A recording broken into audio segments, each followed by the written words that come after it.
First CEO roundtable, we call it roundtable or CEO question and answer format and forum. I want to welcome you all. I know it's 7 o'clock at night, so a lot of people are probably ready to go to bed or eating dinner, and we apologize for that. So we really do want to thank you for taking your time and joining us. With us is Sergey. You guys are going to be able to ask him questions, and we're going to be able to start moving here in a minute. I want to clear up just some items. How the meeting is going to run is a few people are going to ask questions. The other people I've talked to that their questions made the cut have asked me to go ahead and ask the questions for them, so I will do that.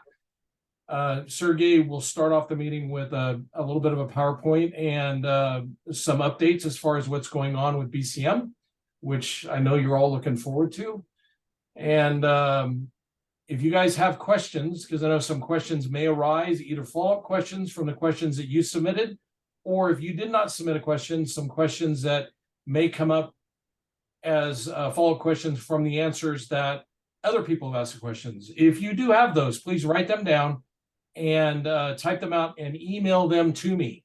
And I will get them to Sergey, and Sergey will actually follow up with you via email to answer your question for you as long as we can answer it. Other than that, we're going to go ahead and get started. I have a couple people still entering the room, but I'm going to go ahead and get started. I'm going to introduce Dr. Sergey Dyakhov, who is our president and CEO. He is a very well-known geologist, and his experience is, I don't want to embarrass him, but it's pretty spectacular. His profound experience in working in multicultural environments, building efficient and successful exploration teams. Advanced experience in various mineral commodities, porphyry copper, gold, nickel, base metals, potash, and mineralogical coal and diamonds. Proven discovery record of recent value creation, leading BHP team to original discovery of Otoyotogo and gold copper deposit. That word is always hard for me to say, so I know I just screwed it up. And that's in Mongolia, and the most recently. I'm sure you can say it, no problem, right?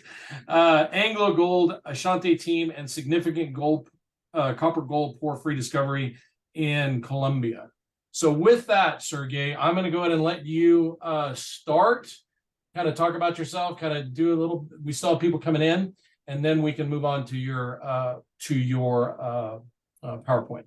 So with that, I'm going to go ahead and stop talking. Thank you, Robert. Thank you for your introduction. Good evening, everybody. As it's getting dark here in California, so probably most of you and some of you who are on the East Coast is probably even darker. But yeah, look, thank you for attending this roundtable. This is a presentation about not the entirely BCM, but about the flagship of the company, the Thompson Knolls project. So I will give you a short presentation at the start, probably between 15 to 20 minutes long, and then try to address questions. I believe we have 1 hour to run, Robert, right? I scheduled it for an hour to an hour and a half. It depends upon how detailed you get on your answers, but we kind of try and keep it in an hour. That would be better for everybody else because they're probably hungry. The reason I'm clarifying that, because if there are additional questions or queries, people can email them. We can either address them via email or later on organize additional roundtable to address those additional questions. But in the meantime, let's start the presentation. Okay, let me pull that up.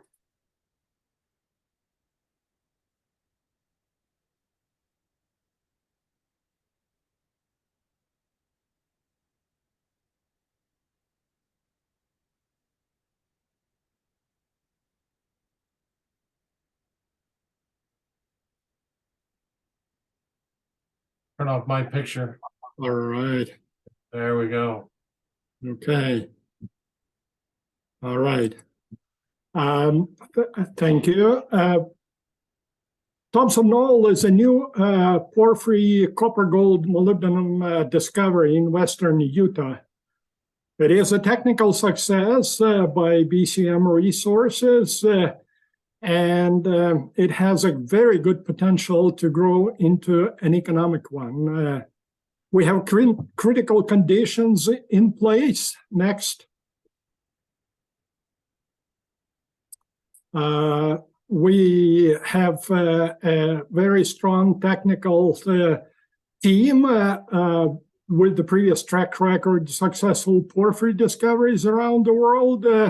We have a success-driven board of directors, and we use an integrated approach combining geology, geophysics to conduct also an ambitious drilling program, and we use it with the step-by-step approach. However, there are big challenges. Thompson Knolls is a blind porphyry. In other words, it is entirely covered by post-mineral cover, and therefore its discovery disguises our eyes from direct viewing, and this is a big challenge.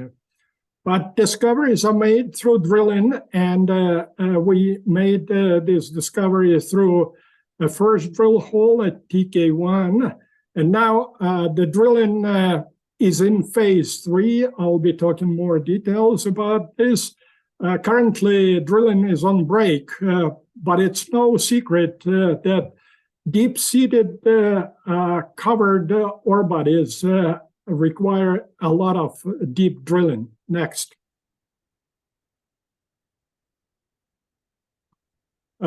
We use the integrated approach, as I previously mentioned, using geophysics, predominantly magnetics, but also other type of geophysics like AMT, in combination with the regional geology, and then trying to interpret that three-dimensional model. So the geological data is coming from drilling, and the last year exercise by geophysicists and technical geological team identified 3 anomalous areas. One, a high magnetic anomaly in the north, another magnetic anomaly in the west, low intensity magnetic anomaly and low magnetic anomaly, and kind of broken into pieces in the south at the discovery node. Next. In this slide, you can see the outline of the magnetic high at Thompson Knolls. The TK1 I mentioned is here. Then we followed up with the drill holes TK2, TK3, 3A, TK4, TK5, and that was in the first 2 phases of drilling, which was followed by a 3rd phase of drilling. All the drill holes shown in green, they are a part of the phase 3. We only completed at this point we completed only 5 of them, and it's TK7, TK8, TK9, 10, and 14. So at this point, we have drilled on the property 12 drill holes. The most significant intercepts are made by TK6, shown here in blue as part of phase 1-2, and TK8 here on the western flank, and TK14. Also mineralization was picked up in TK7, but also in TK3 and 3A and TK5. Most of the mineralization we intercepted is located in the carbonate rocks in skarns. And you will see, I'll show you, that will be the first test to show the cross sections. We just recently completed building the cross sections. You can see these lines. One is AB, that's south-north cross section, looking from east to west, and DG, that's from southeast to northwest. We still have 3 more drill holes in this phase 3 to go. Next, please. We're now in preparation of the execution of plan of operation. Yes, basically phase 3 just in 5 drill holes completed slightly over than 12,000 feet of 21,000 feet planned. The big issue is that most of the drill holes, and you will see that on the cross section, I will demonstrate to you that they didn't reach the target depth. Most of them stopped in the mineralization, particularly those in mineralized drill holes. But given the approval we received from the BLM, we added 31 additional claim in the southwest. So currently, BCM land holding and Thompson Knolls is 225 claims on BLM ground and 2 leases on Sittler ground, totaling 5,500 acres. So the plan of operation allows us to do additional drilling. Well, namely in the plan was 17 additional drill holes in phase 4 at Thompson Knolls project and phases 1 and 2 and DK project. And I will show internally we subdivided the property into 2 projects. So as I previously mentioned, total 12 drill holes completed and 7 mineral intercepts. 1 TK drill hole had a significant intercept of over the 150 meters, approximately 0.8% copper equivalent. Core logging and assaying still ongoing. Samples from TK are being prepared and will be submitted. And data review is still ongoing. So just to create a conceptual 3D geological and structural model and distribution of mineralization. Vectoring to TK porphyry copper core still continues. Next. This slide is just to demonstrate the overall land holding in yellowish color. That's the claims on the BLM land. In orange color, that's additional claims taken we just completed, and in the blue, that's the Sittler ground. Next. And here is the demonstration of the subdivision. So northern part is Thompson Knolls proper, and Discovery Knoll is in the south. Next. So this slide is showing the major intercepts we made so far. There's a lot of details here, but just highlighted the TK6 intercept and TK8 intercept. And TK14 is still in progress. Next.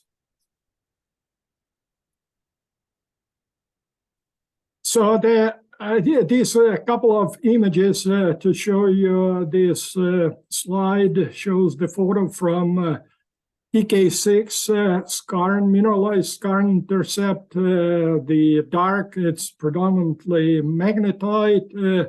with pyroxenes, and the brass kind of look like it's mostly chalcopyrite. So interval was SN close to 1% copper with some gold involved. Next, please. And these are just few selected images from the TK8 with the sulfide magnetite diopside skarn, showing some very intense brecciation and chalcopyrite. This is a little bit light to see, but it's all this light grade is chalcopyrite in this brassy like is chalcopyrite. Next, please. So these are the sections I promised to show you. Just briefly, the yellowish, that's the post-mineral cover. We call it Vanglomerate. Some of the drill holes in this is a longitudinal section, DG, going from northwest-west to southeast-east. Underneath the Vanglomerate, we have carbonate rocks shown in here, and the two monzonite intrusion. One is in the east and one is in the west. And the western quartz monzonite porphyry seems to be more mineralized. Lots of faulting, lots of pre-mineral, post-mineral, and syn-mineral faults, so it's structurally quite complex. Next, please. And this is the cross-section from south to north. Again, in the eastern porphyry, which dominates in this cross-section in the south, and a part of the western porphyry with the carbonate rocks, which are totally marbleized and turned into skarn with some mineralization. So on the previous cross-section, in this cross-section, you can see lots of drill holes ended up still in mineralization. Next, please. So as I mentioned to you, we are pulling all this geological data in through-dimensional model just to interpret.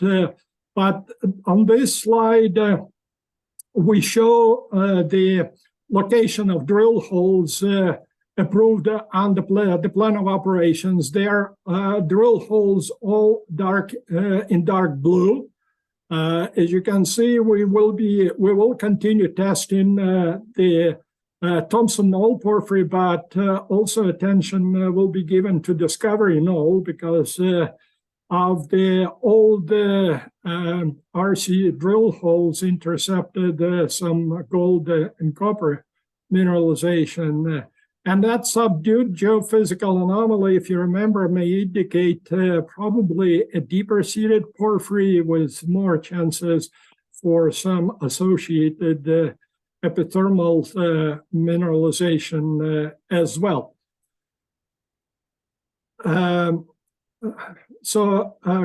Next, please.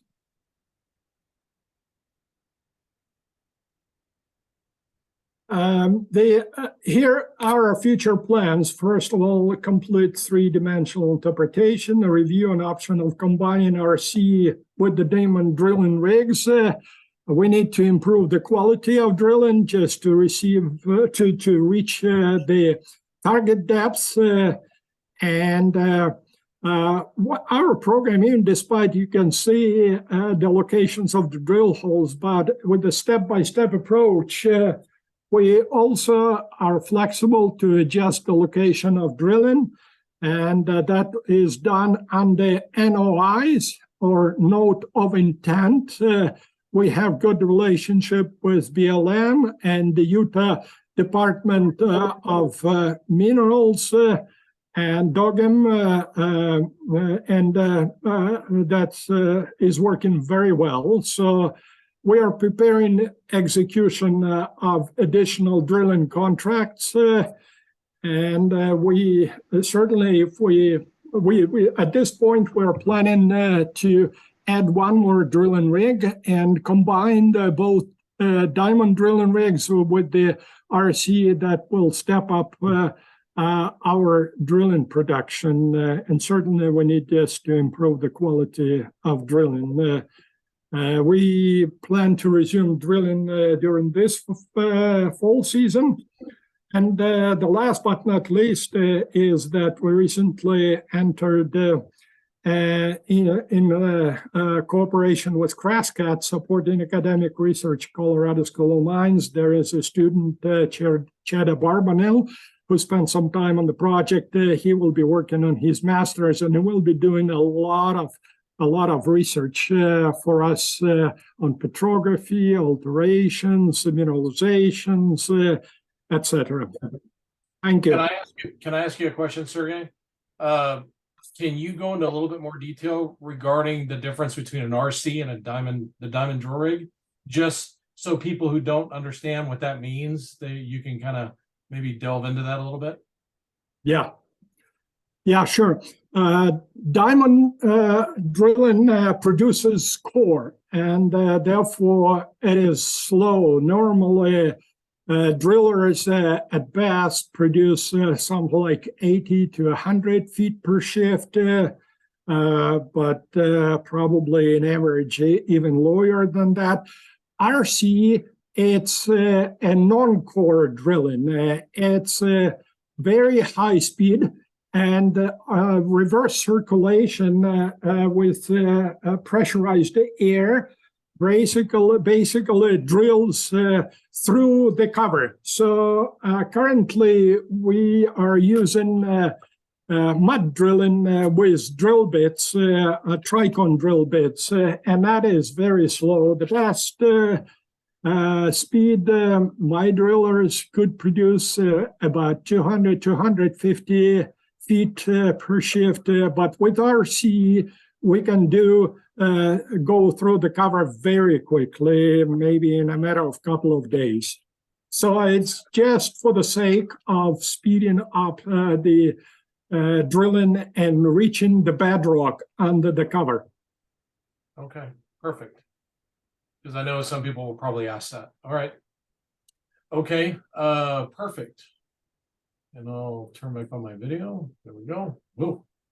Oh, that's all green now. That's weird. Maybe I'll just turn off my video. Okay, Sergey. We're going to go ahead and start the questions. First question is from Rudy. He says, "It's a pleasure to be able to speak to you, Sergey, such a world-renowned explorationist. BCM is fortunate to have found you to explore and develop the Thompson Knoll project. In all your knowledge, results so far, and experience in copper finding, do you think that TK has the potential to be as good as Rio Tinto in the north, if not better? With my limited knowledge of mining and with what I've read and studied, I believe TK could be the next big resource in America. I look forward to hearing your response." Well, Marius, thank you for your compliments. Yeah, I've been driven by the discovery, burning, itching feelings. Basically, I've been successful in several of them, as Robert indicated in his introduction.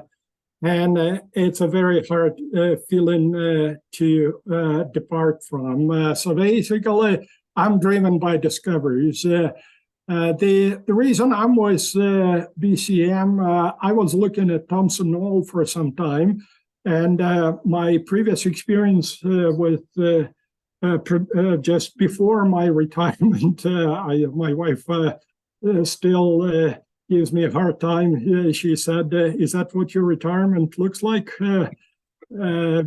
So basically, I was enthused by the possibility of Thompson Knolls because being the head of exploration for North America, for Anglo-American, we looked at many places. I drilled several copper projects in Arizona. I drilled just across the resolution.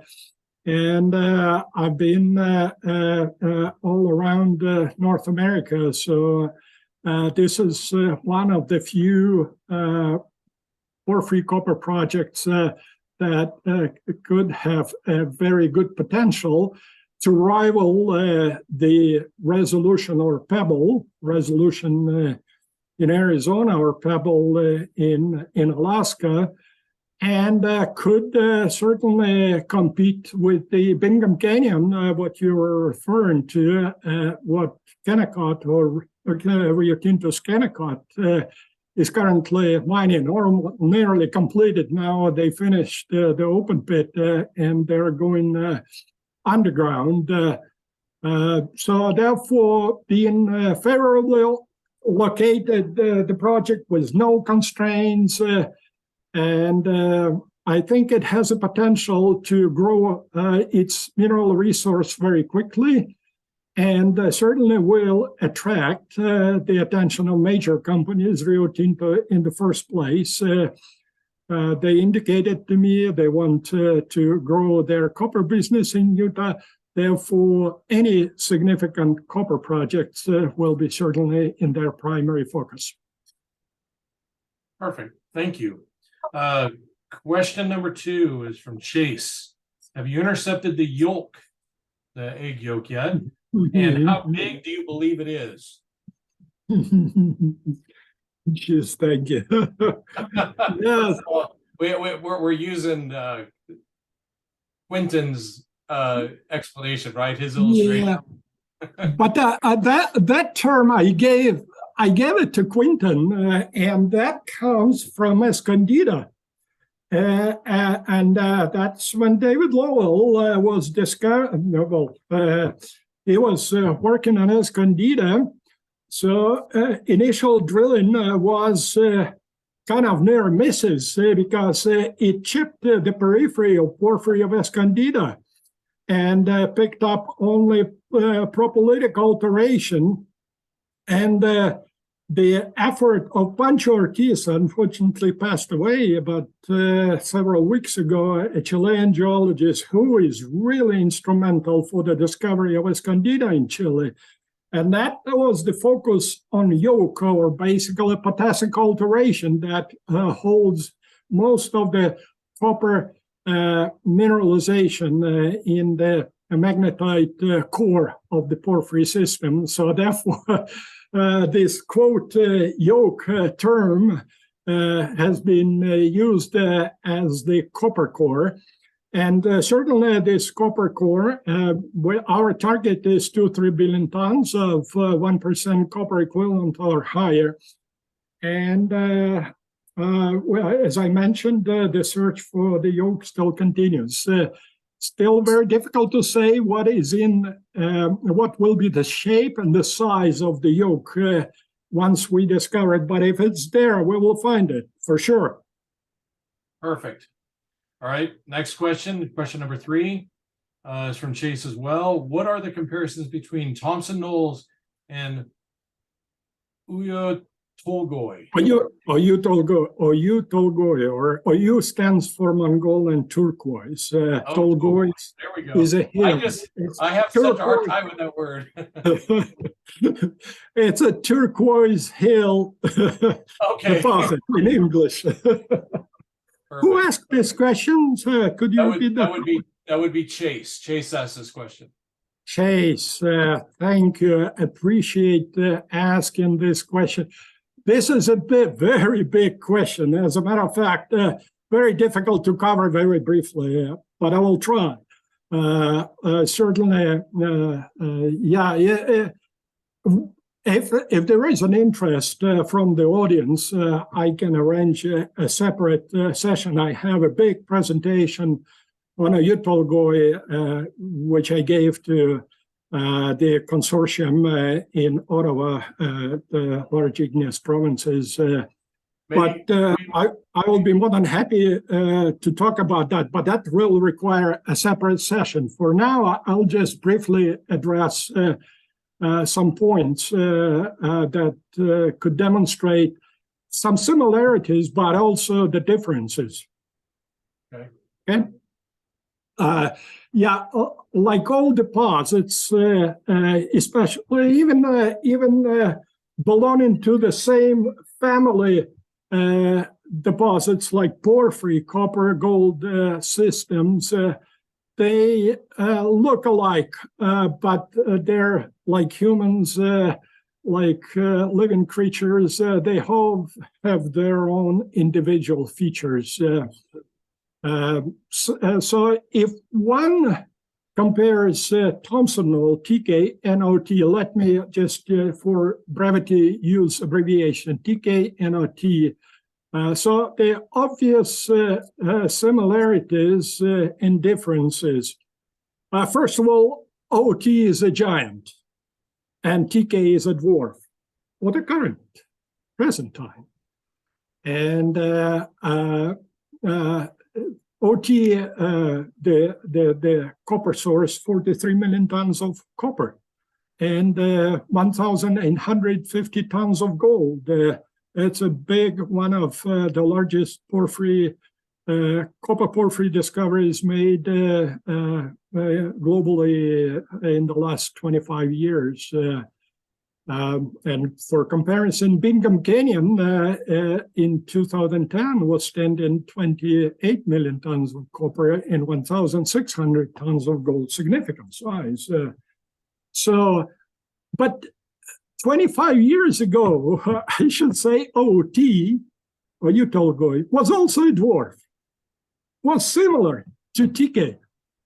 And likewise, Bingham, 160 years, when it was discovered in 1863, it was a little dwarf. Successful newly discovered deposits grow in their life from being dwarfs to giants, provided that they have a giant potential. Some of them are failing to become giants, but if they do have the potential, they will become giants. Similarities.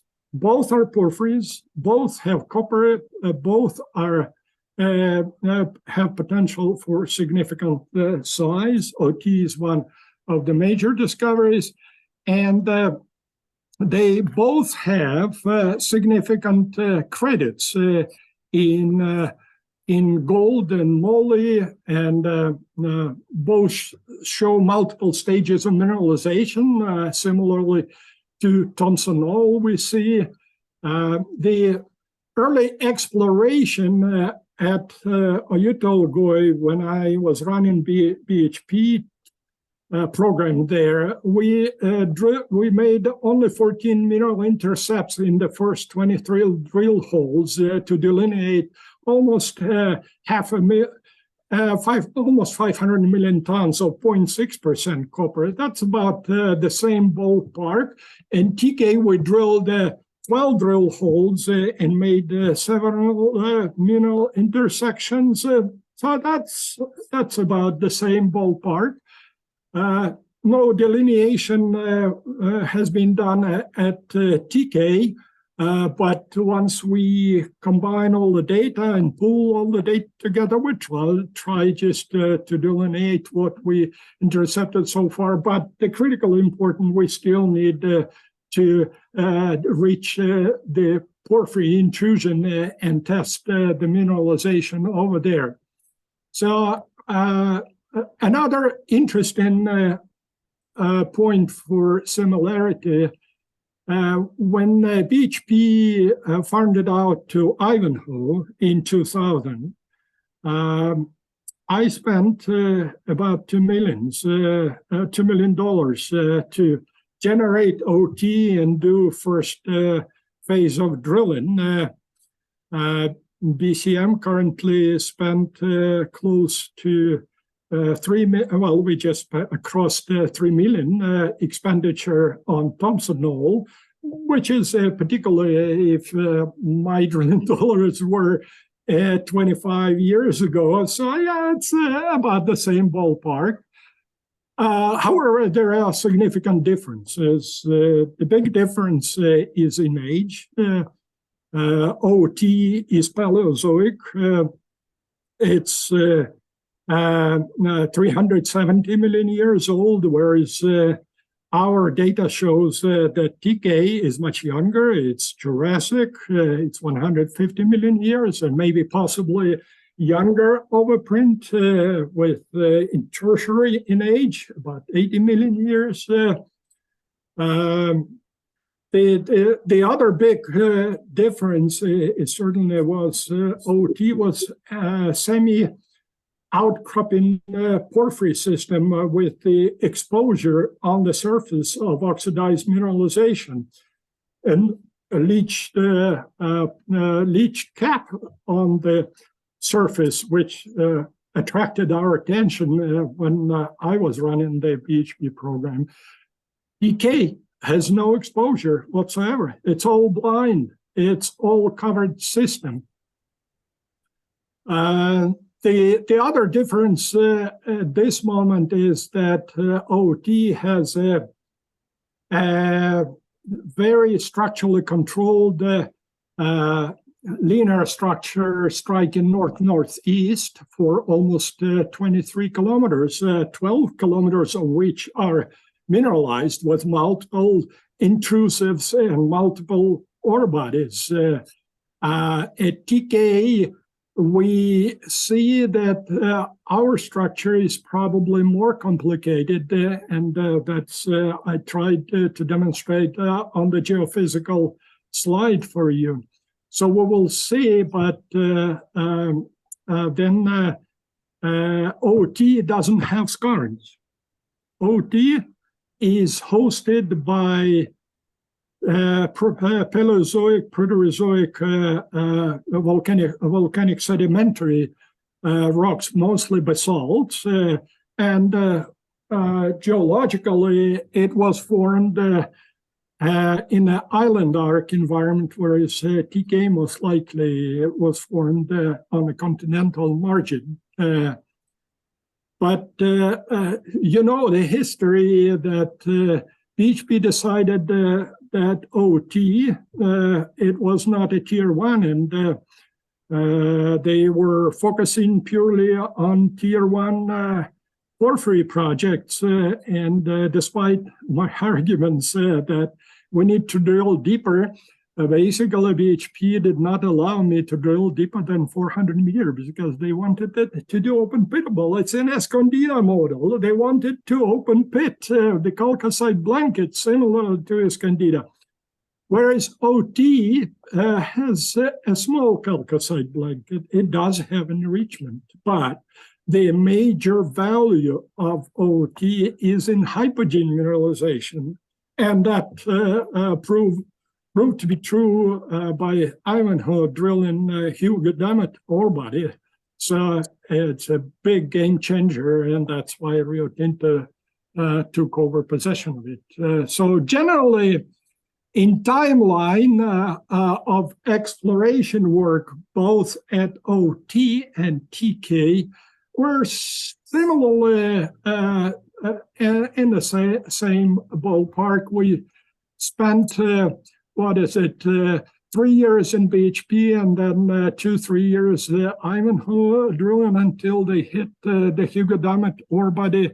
And from 2018 to now, it's about 5 years that BCM is working on TK. So generally, it's once we hit the copper core, once Ivanhoe hit the Hugo Dammit in the OT 270 drill holes, they started drilling 24/7. As far as I remember, they brought 16 drilling rigs working all around the clock, all year round. It was a big drilling, largest drilling exploration program at that time. I believe there is many more things to cover, but I think that will be sufficient for now. Yeah, we'll definitely, maybe we could do a Zoom meeting and record it and put it on the website or something like that. The next question number 4, is from Dave Hansen. I went ahead and had him unmute himself so he can go ahead and ask this question. It looks like most of the future effort is going to drilling at DK. what can you say about DK? And at the same time, it seems that the prize at TK still needs to be unlocked. So why not focus more drilling on TK? What do you hope to achieve with the remaining TK holes to be drilled? Thanks for asking that question, Dave. Look, geophysical interpretation indicates several anomalous areas on the property. And as you remember the geophysical slide, TK has a strong mag, but there's a weaker mag.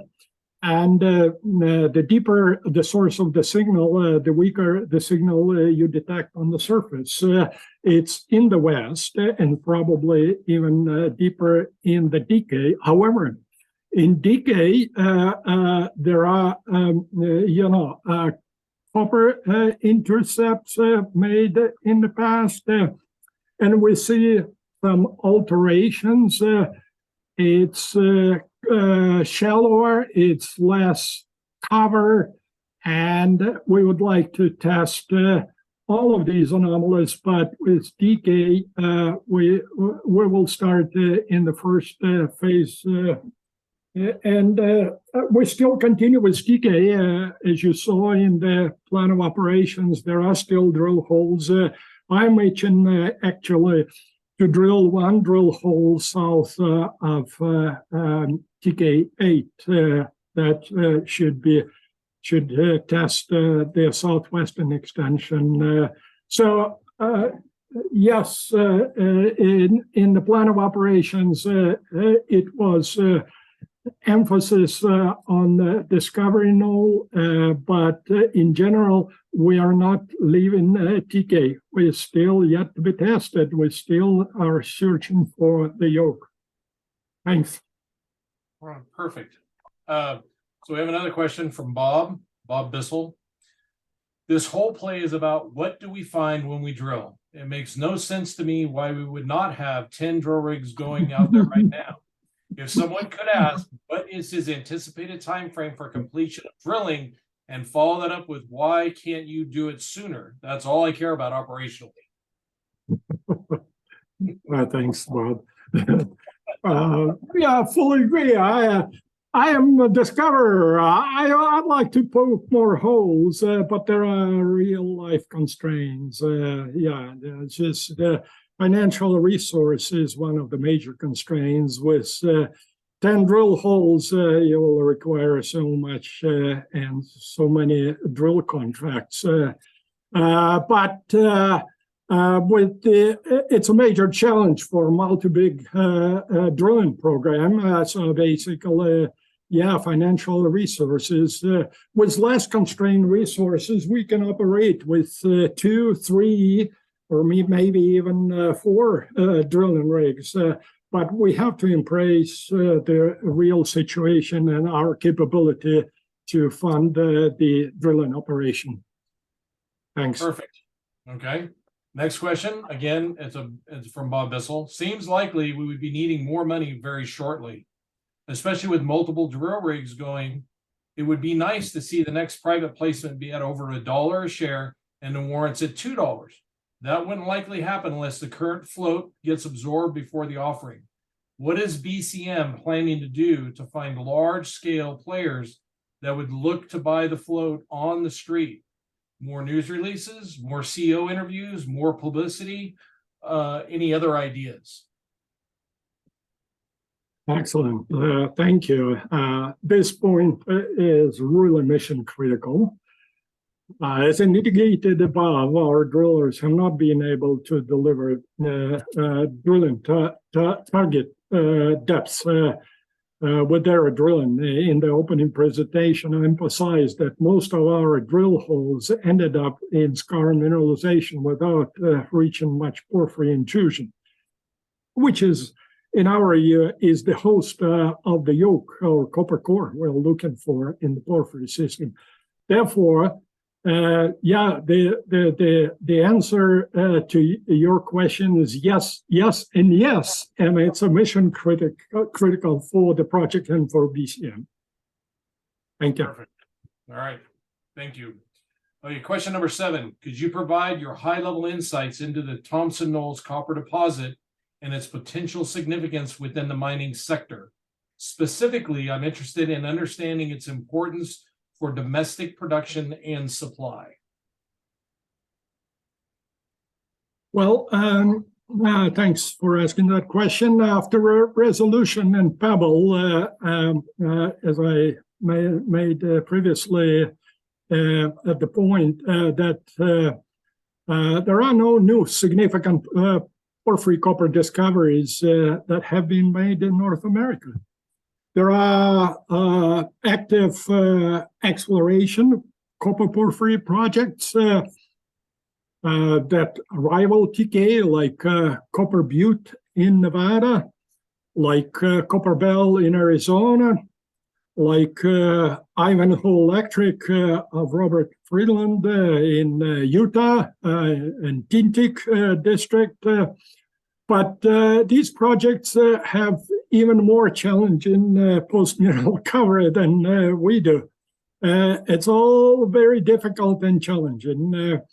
Once you put your target entirely under the cover in a very dark room with no light whatsoever, hitting the target right smack in the core is difficult. So therefore, requires a lot of drilling, understanding of the local geology. I think, in my view, TK has a better chance making it. Rio is going through Bingham Canyon. They finished open pitable mineralization and now switching to scar mineralization underground. Yeah, we keep in touch with all the major companies, including Rio Tinto, BHP, and Vanglomerate, and even Freeport, McMoran. They are interested, but they want to see the major risks to be taken by the junior, like BCM, taken away, so that we deliver a significant mineral intercept and pick the copper core, the yoke that we are looking for them, so that they could build up, continue building up on that. So they want that risk to be taken away by somebody, a junior company. Therefore, they are interested, but and they are watching. We are keeping in touch. Yeah, now with regards to the copper production in the U.S., Utah, certainly Arizona and Utah are the major producers. And for Kennecott, Bingham Canyon, they want to expand their resource because underground is will slower their production, and they're looking for a significant new substantial resource. I'm quite sure if we're successful, there will be a big rivalry between major companies, and we would love that. We would love any major copper porphyry would tilt the domestic copper production demand into a more balanced situation. I hope it will be TK. Thank you. Perfect. Okay, and we have a 8th question. Number 8 is from Adam. What geological characteristics make the Thompson Knolls deposit stand out and hold promise compared to other world-class discoveries you've been part of? Specifically, which geological elements are you most enthusiastic about regarding this deposit?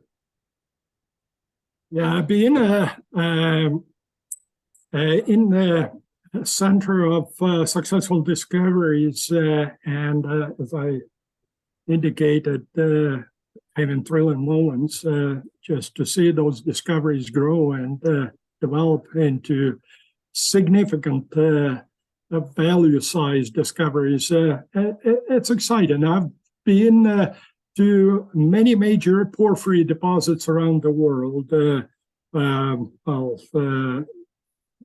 besides OT, Grasberg, Escondida, El Teniente, Los Bronces, Resolution, Erdenet, Morenci, Robinson, you name it. The list is very long, but on productive porphyry deposits, I can see that multiple stages of porphyry intrusives intruding into the host rocks. We see some elements at TK. For example, Bingham Canyon has 5 phases of porphyry intrusions. For Grasberg, it has 3 phases of porphyry and 3 stages of mineralization. And they bring, each portion brings solutions, they overprint of each other and create richer and higher grade mineralization. We see some stages cross-cutting each other at TK. So what is lacking at TKL is just proving the scale, and we're working on it. Basically presence of sizable skarns. It probably parallels to Grasberg that has the best and the largest skarns in the world. GBT is one of them, but the whole Grasberg started with skarn at Erzberg. That was the original discovery was made. Therefore, I'm very optimistic that we have some positive indicators for the world-known porphyry deposits that we could identify at Thompson Knolls. Perfect. Okay. Question number 9. It might be a bit premature to ask, but I'm keen to understand the grade and size threshold that would render TK economically feasible, especially considering its proximity to infrastructure and potential lower initial costs. What is the potential grade cutoff that would still render a deposit like TK economically viable? Additionally, could you delve into the rationale you're relying on to evaluate the potential size and quality of the deposit?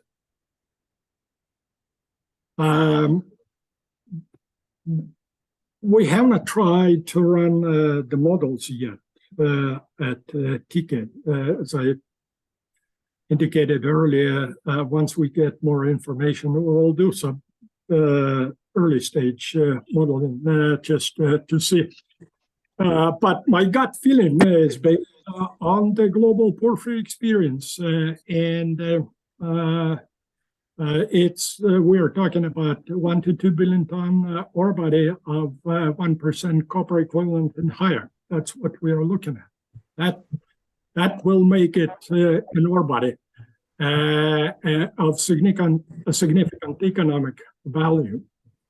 A conceptual model shows that this ore body with the dimensions 1 kilometer long in strike length, 800 meters or 0.8 kilometer wide and 1 kilometer vertical distance will make a 2 billion ore body. We're casting our exploration net with the mesh size or the distance between the drill holes we are drilling from a distance from 400 meters to 600 meters.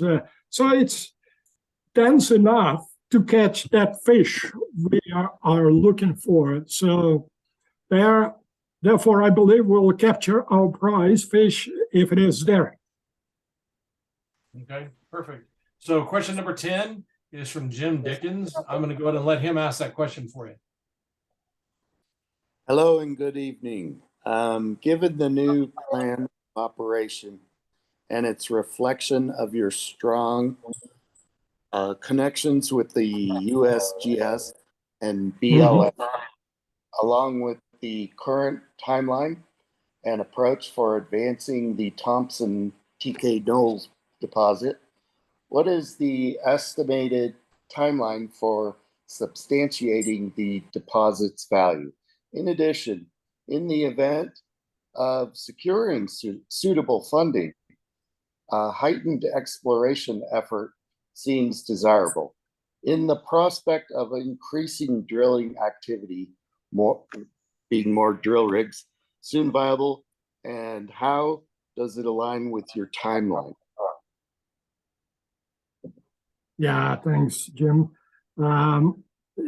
Just many big questions. But let me try to be succinct. Execution of plan of operations. We are planning with 2 drilling rigs. But as I previously mentioned, if we have just more strong financial resources, we can add additional drilling contractors. But 2 drilling rigs with the RC, probably in order to complete the plan of operation, will probably take from 2 to 3 years to finish that program.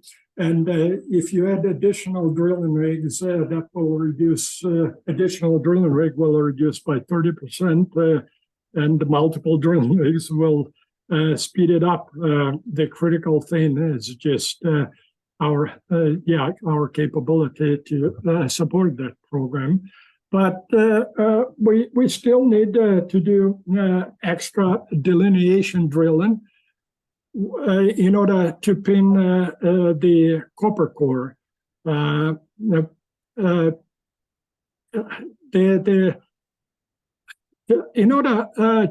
Once we complete that, so in timeline, once we complete that, I think logically the project has to go through pre-feasibility, and most likely at that point, if we are successful, that will be a takeover point. Most likely the risk I was talking about will be will be removed, and the majors will be taking control. We are, as a junior company, we're trying to ride that value growth steep curve, and we want to capture the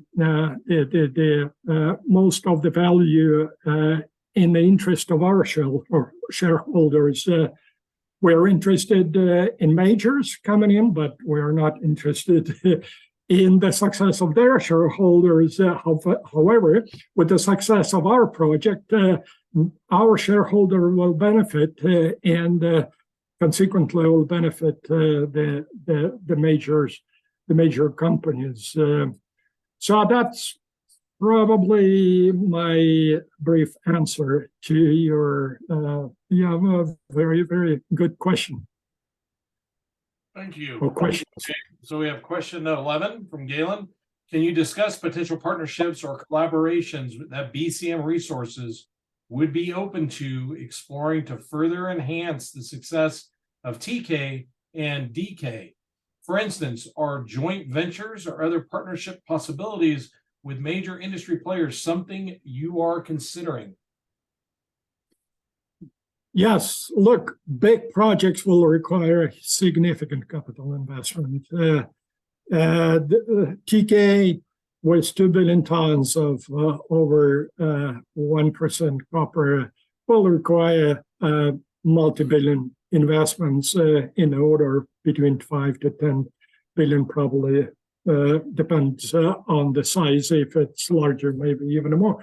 So therefore, for us, we are right in, as I just answering the previous question indicated, we are right in the steep value growth curve to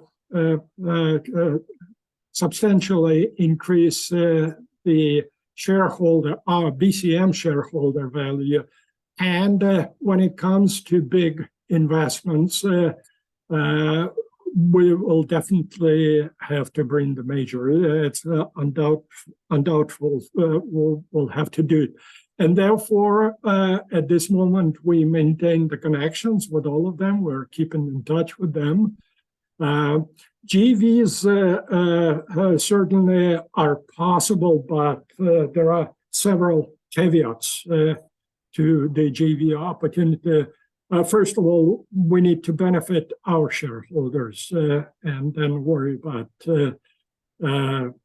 potential JV partner. But eventually it could be with the major.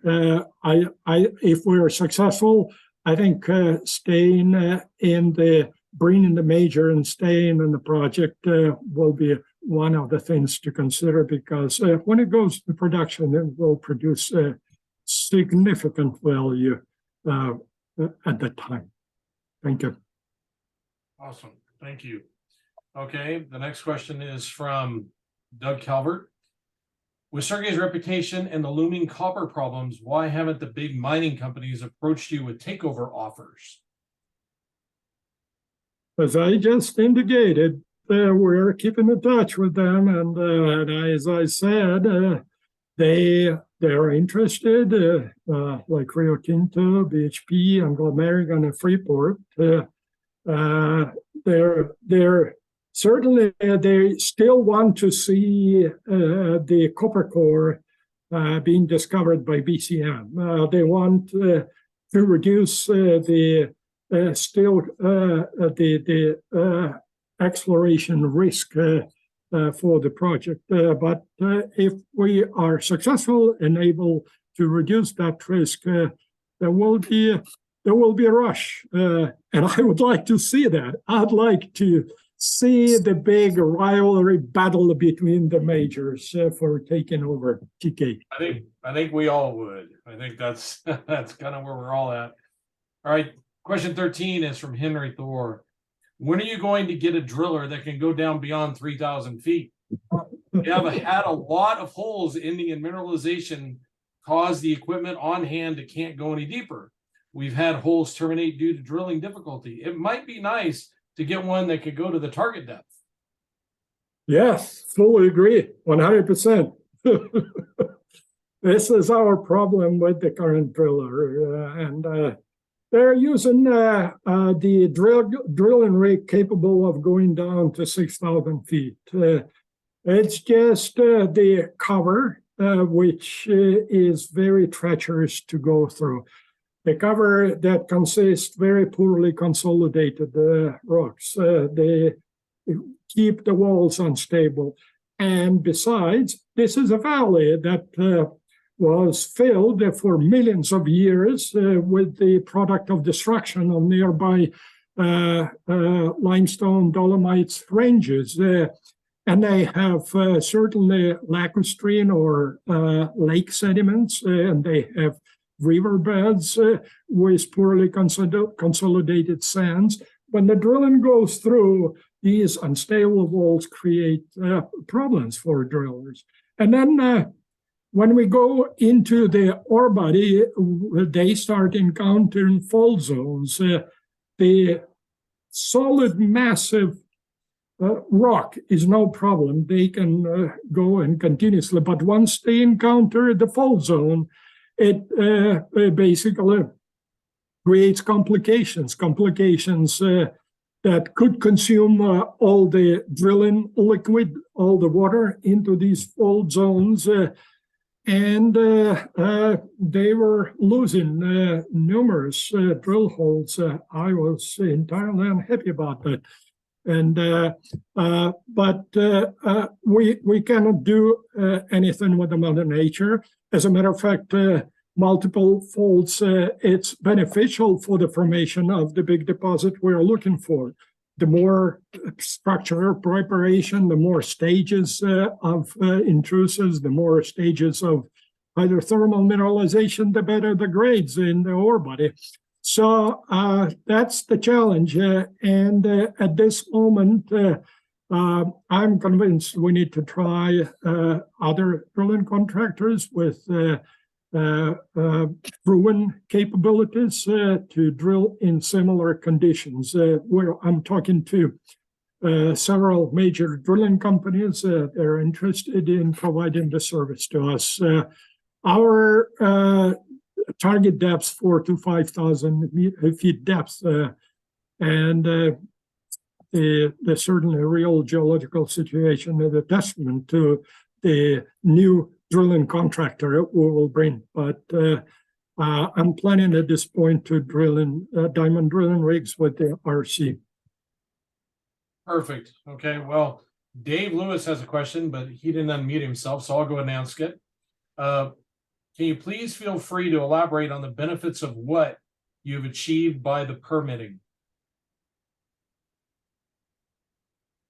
The plan of operations is, well, I think it's a significant threshold for us.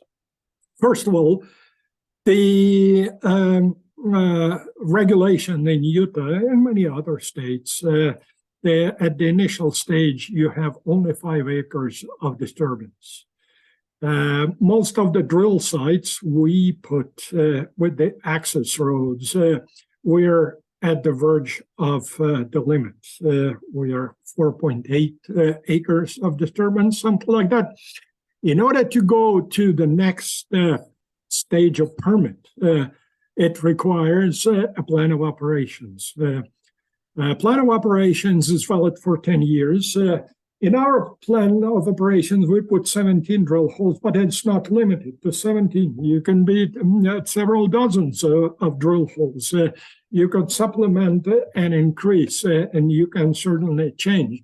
But the critical thing, it allows additional land disturbance, and with the modifications that we will need as we execute the program, we will, with good relationship with Utah BLM and Utah DOGM, we will be able to provide all necessary permits for additional disturbance. At the same time, we are not just simply leaving, we are doing a rehabilitation. Some of the drill sites that with the barren drill holes have been rehabilitated. We reseeded, we put, and now it's grass, it's back. After 1 year, BLM will visit the site and they will inspect if the vegetation took place. They will reduce the disturbance. So it's in flux. PA plan of operations give us much more flexibility for additional land disturbance and for very ambitious drilling program that we have. Thank you.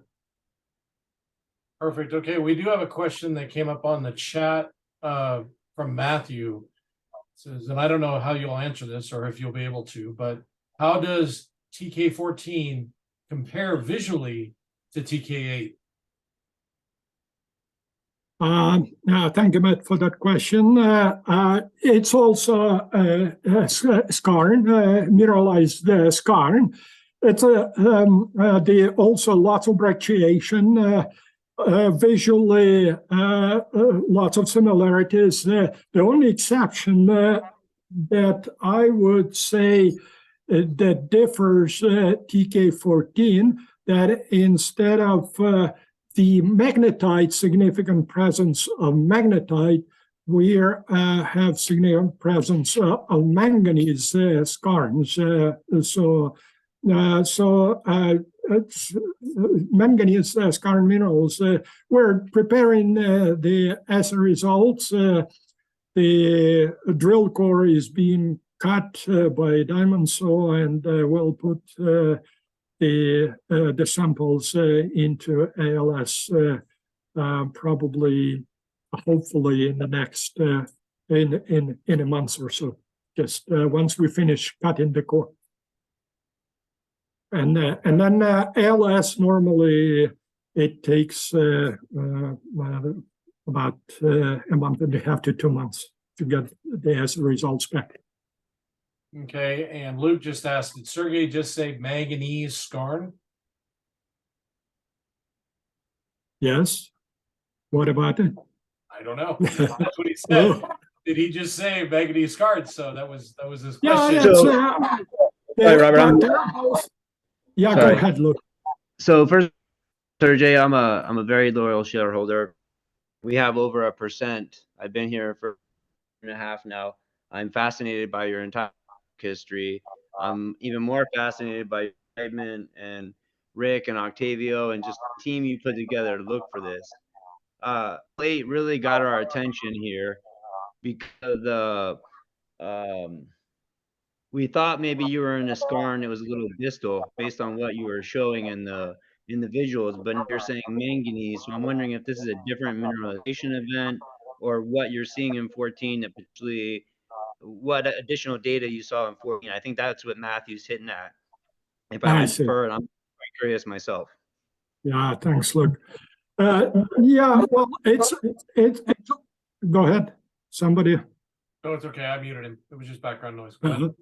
No, look, yeah, it's all mineralized, and it was stopped in the mineralization, and it started picking up. At the bottom, it has a little bit of more molybdenum mineralization in addition to chalcopyrite mineralization.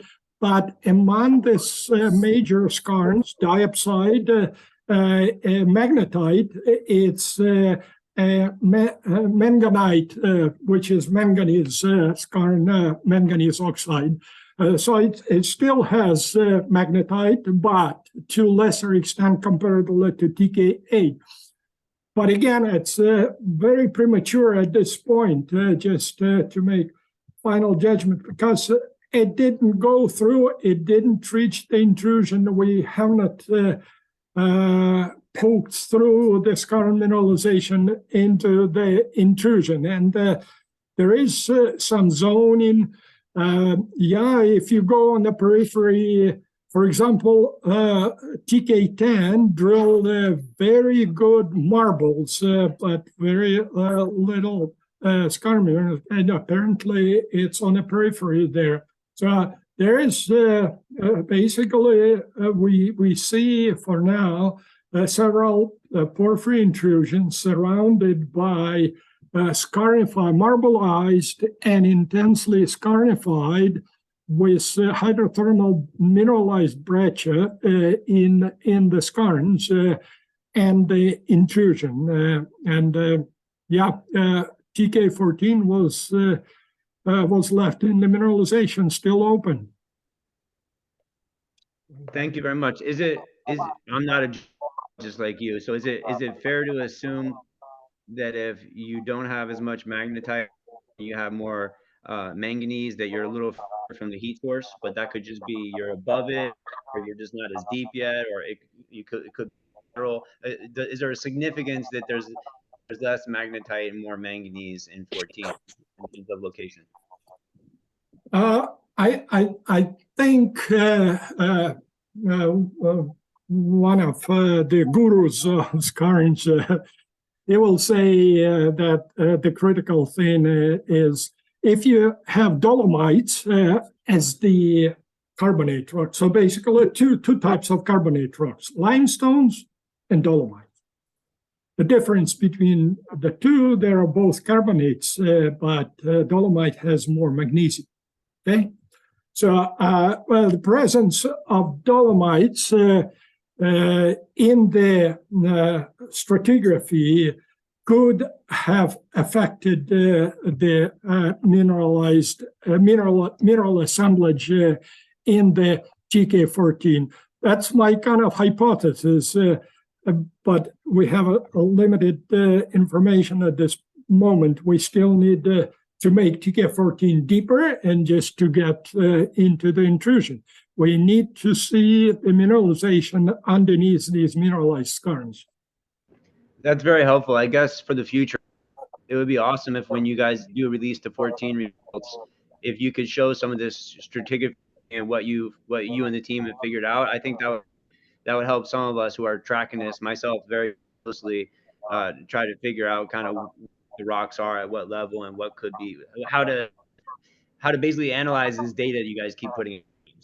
a little more effective. Will Thank do. you. Will do, Luke. Thanks for your question and Thank you, inquiry. Thank you, Luke.